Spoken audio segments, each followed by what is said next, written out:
you know, either younger than us or, you know, passed and retired.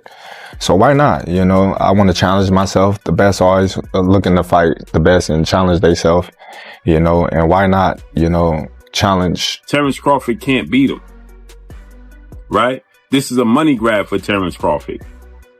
It's just a situation where Terence Crawford is trying to fill up his bank account opposed to actually his legacy. But if you study Floyd closely, like I have, you will notice that he never wastes any steps while he's in the ring. Terence Crawford has reportedly accepted Floyd Mayweather's fight offer during a live interview with Stephen A. Smith. Crawford said that boxing is about testing his limits and taking on top challenges. He emphasized that the greatest fighters should face the best, and he is ready to step up again. Crawford spoke with calm confidence, explaining that fighting Mayweather is another chance to prove himself and go beyond expectations. This is Terence the businessman talking, right? They got to pay the cheddar to make it better, right? For sure, for sure. All money ain't good money, so you got to know that. Okay, fair enough. I hate to use the word easy, but at times it did feel like you were, you know, having a really easy time out there. Were you expecting it to play out that way? Listen, it's never easy, you know. Stephen A. Smith is known for strong opinions, and boxing is no exception. When he praises Terence Crawford for becoming a champion in 4 different weight classes, it is more than a casual compliment. It is recognition of a rare achievement in modern boxing. Crawford's ability to succeed across 4 divisions sets him apart in a sport where many fighters hesitate to move up because of the risks. Stephen A. highlights Crawford's adaptability and skill, showing why he is considered an all-time great.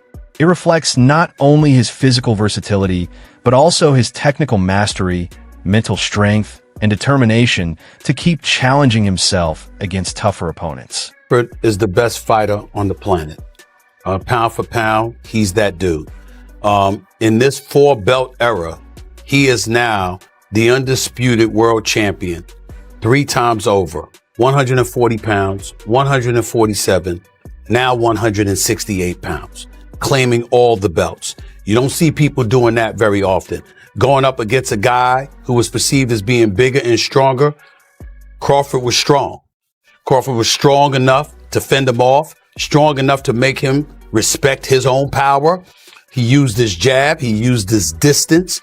He had poise in the ring. He wasn't rattled. He backed up and moved when necessary and kept us different. He exchanged enough to gain respect when necessary. It was a brilliant, brilliant, masterful fight on Terence Crawford's. Roy Jones Jr., a legend who knows what it takes to dominate across divisions, has praised Crawford's skills in the ring. He noted that in Crawford's fight against Canelo Alvarez, Crawford showed the ability to draw from the techniques of fighters like Floyd Mayweather and Landy, who had given Canelo trouble in different ways. Jones said Crawford's talent to watch, understand, and then apply these strategies sets him apart. It proves he is not just a skilled fighter, but also a sharp student of the sport. What impressed Jones most was Crawford's ability not only to copy, but also to adjust these techniques to his own style, making them effective in live action. This flexibility separates him from many fighters who stick to one style, even when facing top competition. Canelo Alvarez has been a great fighter his whole career. People like Landy gave you the blueprint on how to beat him. People like Floyd Mayweather also gave you the blueprint on how to beat him. But Bud is more fierce, more fearsome, and more angrier, and more meaner than both of those guys. So you know if they showed you the blueprint, Bud gonna go out there, take that blueprint, and do even more with it, which is what Bud did. So it was never a question in my mind whether Bud really was going to outbox me. It's just if he could take the punch. And right away he showed, bam, he could take the punch. So I knew from that point, if he just slow him down, which he did, he'd be okay. Then late in the fight, what other people still didn't see, late in the fight, Bud started hitting Canelo's body. One of those body shots, I think about the 7th or 8th round, hurt Canelo. I was like, whoa. Bud hit him in the right spot then, and he got Canelo's respect with that too. So Bud fought a very, very awesome fight, fought a beautiful fight, very tactical. Very controlled. Yes, it was a beautiful fight for boxing. It was a beautiful fight. You know, Bud got hit with some shots. He did. He did. He got hit with some single shots going out. You know, he's going out and you know Canelo, if he has you trapped in the corner or along the ropes, it's typically 1 to 2 big shots. You know that if you watched him. Yep. So you could tell Crawford, as he was going out, he knew the one shot was coming, and several times it landed. He even got hit with a 2-piece. I don't remember what round it was, uppercut right hand that Crawford took well. So when you started seeing him absorb the shots, if you're Team Crawford, you don't want him to take that shot. But if you started seeing that, now you know that, okay. And I think that's what gave Crawford the green light to stay there a little bit long. He smiled about it. He smiled about it. Yeah. And sometimes that smile can be a lie. And sometimes that smile can mean what I think it meant for Crawford, which is, oh, that's not as bad as I thought it was. The idea of Crawford facing Floyd Mayweather, even in an exhibition, has sparked intense debate. Critics worry that a fight like this could put Crawford's legacy at risk. They argue that instead of building on historic wins like defeating Errol Spence and outclassing Canelo, he might be chasing money over true competitive achievement. This concern comes from Mayweather's recent focus on high-paying exhibition matches rather than career-defining fights. Some analysts say Crawford has worked too hard to be seen as someone who values money more than history. Others believe his legacy is already secure and that taking on Mayweather would simply add another fascinating chapter to his career. Terence Crawford. It's just a situation where Terence Crawford is trying to fill up his bank account opposed to actually his legacy. This is what was being said, right? This is what people perceive. Terence Crawford was just attempting to cash out. When fans compare Mayweather and Crawford careers, the conversation gets complicated. Mayweather's record includes wins over some of the biggest names in boxing. However, critics often point to the timing of those victories. Canelo was young and inexperienced when he faced Mayweather, and Pacquiao was injured during their highly anticipated 2015 fight. Floyd's refusal to allow rematches, especially with Pacquiao, also raised questions among fans. Crawford, by contrast, has dominated opponents widely regarded as being at their peak. This comparison fuels endless debate over whether Mayweather's success came from unmatched skill or carefully planned timing and matchmaking. Mayweather is still greater than Terence Crawford. We need to really talk about this now. A lot of you guys are putting Crawford a bit too high. If you want to say Crawford could beat Floyd, I'm more open to that conversation. But when you're lining up the careers, I'm going to say Floyd every time. While they're both 5 division, Bud has become 3-time undisputed, but he's only fought 10 world champions to Floyd's 25 world champions. You can't take away the 5 division, 3-time undisputed. In terms of accolades, yeah, he probably gets the nod over Floyd. I say their accolades are about relative, considering Floyd Mayweather won Fighter of the Decade as well. But when you get to the resumes, Pacquiao, Oscar, Canelo, Cotto, Mosley, Castillo, Marquez, Zab, Gotti, Hatton, and Corley. It's probably way more people that this guy just didn't name. And then when you get to Bud's resume, not saying it's just bad, but the only names that's really worth mentioning is going to be Spence and Canelo. It's not a knock on Bud. Bud was not able to make those fights early on in his career. But I got to tell you guys what it is. Bud's resume just doesn't line up with Floyd's. Take their top 20 wins. Bud don't even got 20 wins to really sit here and name. Floyd got a good 20 something plus. Bud probably got about 10 wins that we could really sit here and name. Floyd's still greater than Bud in my opinion. Tony Jeff, a well-known boxing commentator, has said that Floyd Mayweather's greatest weapon was not his defense or speed, but his mind. According to Jeff, Mayweather's unshakable confidence in his ability to beat anyone made him truly dangerous. Even in fights that seemed close, his superior boxing IQ gave him the edge. His talent for reading opponents, adjusting quickly, and staying calm under pressure set him apart from fighters who relied mostly on physical skill.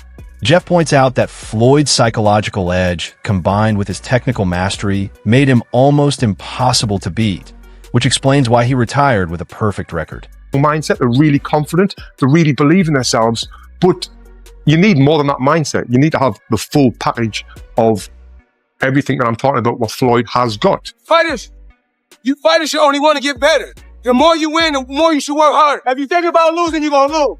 All I ever thought about was winning. So that's all I know. Floyd would visualize his success before he even stepped into the ring. There was no alternative to him but winning. And this mindset isn't just for boxing, it's for all walks of life. And I've actually done a full video talking about how I used this mindset of visualization to win my Olympic medal. And it was an absolute game changer. Now, Floyd used to use this mindset to ease the pressure that he put himself under. And he made himself think like, I'm not under any pressure right now, where he was under immense pressure. Pressure either makes you or break you. Well, you see where I'm at, so it's obvious that I'm the type of athlete or I'm the type of entertainer that can deal with pressure. There's never no pressure. Now, if you watch his fight in 2013 when he fought Canelo Alvarez, Canelo came in a young, strong, undefeated fighter, but by round 2, Floyd kind of had him figured out. He was reading Canelo's jab. He would slip outside and then come back with a clean counter punch, then move his feet and get out of the way. He basically had the full fight under control, and he was controlling the full rhythm of the fight. He was forcing Canelo to fight at his pace. And this is what he would do in all of his fights. He would get his opponent to do what he wanted them to do without their opponent even realizing it, which is what we call boxing IQ. Now, even though I'm not a fan of Floyd Mayweather personally, because of the time when I did meet him, what he said to me made me just feel like this guy is a piece. The boxing world is always chasing exciting matchups. Terence Crawford versus David Benavidez has recently become one of the most talked about possibilities. Benavidez brings size, power, and relentless aggression, traits that create a real challenge. Fans see this potential fight as the kind of risk that could push Crawford further than ever before. Even though nothing has been officially confirmed, speculation continues. This conversation shows that fans often value high stakes, legacy-defining fights over flashy spectacles built mainly for money. Crawford versus Benavidez will be a clash of skill versus size, accuracy versus aggression, making it a dream matchup for many boxing fans. Not me, but shocked the world.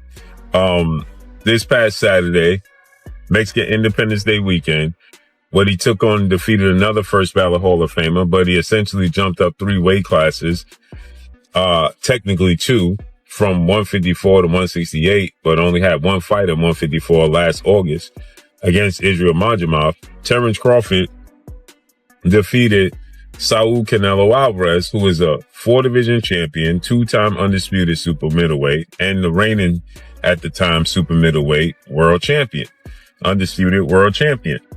And Terence Crawford beat him handily and convincingly. And because he beat him so easily, now the 63 win, 3 loss, 2 draw, 39 win by way of knockout, biggest threat has been now imposed on Terence Bud Crawford, and that's the Mexican Ecuadorian monster, David Benavidez, who is the 2-division undefeated world champion, is the 2-time WBC super middleweight and reigning WBC light heavyweight, 175-pound champion, who has a record of 30 wins, no loss, no draw, 24 wins by way of knockout. He stands 6'2" with a 75-inch arm reach. This is a fight that David Benavidez has been calling from for Canelo Alvarez when he was at 168, and Canelo Alvarez strategically maneuvered around him. But Canelo Alvarez is 5'7" with a 70-inch arm reach, started his career at 147 pounds, made his real name at 154 pounds. He's not a big guy, okay? And styles make fights. Benavidez is 6'2" with a 75-inch arm reach. His last fight at 168 against Demetrius Andrade, he rehydrated to 193. So he's a big guy. Canelo Alvarez probably rehydrate to 182, maybe 185 max, right? He's not a big guy, right? Comparing Floyd Mayweather and Terence Crawford is a hot topic with no simple answer. Both fighters have faced the best of their eras and won with remarkable skill. Mayweather's perfect record and defensive mastery set him apart, while Crawford's ability to move up in weight and still dominate is equally impressive. The debate is complicated because they fought in different times and under different circumstances, making direct comparison difficult. In the end, it may be impossible to say one is better than the other, but together they showcase the highest level of boxing excellence. My goodness, I said that was going to happen. If Crawford was to win, we're going to be seeing a lot of these debates on whether or not Floyd Mayweather or Terence Crawford is going to be better. Now, this is going to be a debate for a long, long time. I'm talking about one of those debates like LeBron versus MJ, Messi versus Ronaldo. It's one of those. And the thing is, I can get behind it. Let me go ahead and say this. When it comes to resume, I do think we give Floyd Mayweather the edge. I mean, he beat a bunch of champions. He reigned for a long time. While Crawford, his resume is heavily criticized, and he's just not getting, his kind of respect for beating Errol Spence and Canelo Alvarez. But if we're talking strictly about skills, this is where things get really, really tough to talk about. I think a fair assessment of this matchup would be Floyd Mayweather wins from 135 and 140, while Crawford wins from 147 to 154. And I say that because I feel like Floyd's style changed once he got to welterweight. He became a more defensive fighter, and he just wasn't as much focused on offense. And knowing this, I feel like Crawford would have had a much better chance of handling him. And we all know, Crawford was an absolute monster at welterweight. But hey, man, like I said, this is going to be a debate for a very long time. I can't wait to hear all the talk about it. And I'm curious on your thoughts. Who do you think wins in the fight? Floyd or Terence Crawford? Let's talk about it and follow me for more boxing talk. Greg Hackett view on Crawford victory over Canelo highlights the full significance of the fight by calling Canelo one of the best in boxing. Hackett points out Canelo dominance and the respect he commanded in the sport over the past decade. Crawford not only faced him but took control and broke him down, signaling a major shift in power. According to Hackett, Crawford has become the new top predator, the fighter everyone fears, standing at the very top of the sport. This win did more than add to his record. It changed boxing itself, showing Crawford as the man who dethroned the shark and became the hunter. Gotta remember, Canelo is the guy right now in the sport that's supposed to be the man, big bad wolf. You beat him, you the wolf. Now it's like, you know what I mean? Like, all right, who else I'm gonna fight? You beat the shark, you beat the wolf. Right. Damn. Like, you know what I mean? Ain't no more ops out there. It's ops out there, but who gonna make them really want to get up? That's the shit gotta make sense. Like you said, you beat a shark, and then you beat a wolf. Yeah. But there's the monster. Yeah, it is, but that's like a real monster. Bro, that's to me it don't make sense. But that's really what a monster. Yo, is that proof? All right, we got the legendary Pape in the building. Legend. Chill, man. But what makes sense? Like, what makes the most sense? I know you said get a line of suits, Brooks Brothers. Yeah, get a line of suits. Get a line of suits, get your money, man. Yeah, go ahead and get the easy money, man. You ain't gotta sweat no more. What's up, Not saying you ain't gotta work, you ain't gotta sweat. What's happening? He's paved a career where he could sit down at a table and get this money. He could come out with a Terence Crawford series now, just whatever, doing whatever he like to do. People gonna watch it. Nobody, the fighting part, people don't understand what it's like to be a fighter. A lot of times fighters really don't be interested in certain fights. It's cause when a guy see himself up here and then is fighting a guy down here, it don't interest him. So therefore, when he train, he not gonna really train. He gonna train, but he not gonna train. He not gonna listen. He gonna feel like his coach taking it too serious, and he's like, man, this ain't even that. Crawford victory over Canelo Alvarez marked a turning point in his career, leaving no doubts about his skill.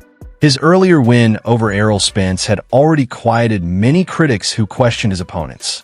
In the Spence fight, Crawford showed he could control a match from start to finish. But taking apart Canelo, a fighter considered nearly unbeatable, cemented his place in history. Analysts now widely agree that Crawford achievements settle any debate about his status as one of the greatest fighters ever.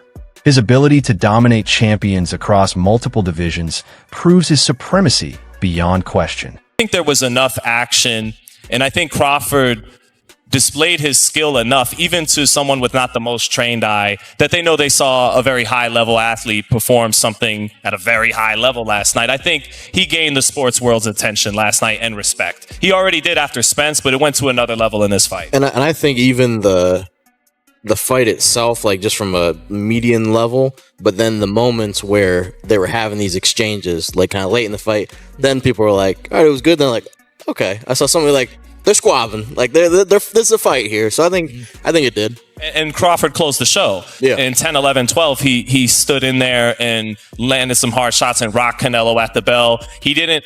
Well, James was talking about the great Floyd Mayweather. Floyd would go up on you 8-0 and then coast, and you might as well turn the fight off at midway through the ninth. Like, you know, he's not gonna. But Crawford didn't do that. That's it for today's video. Stay tuned for the next one.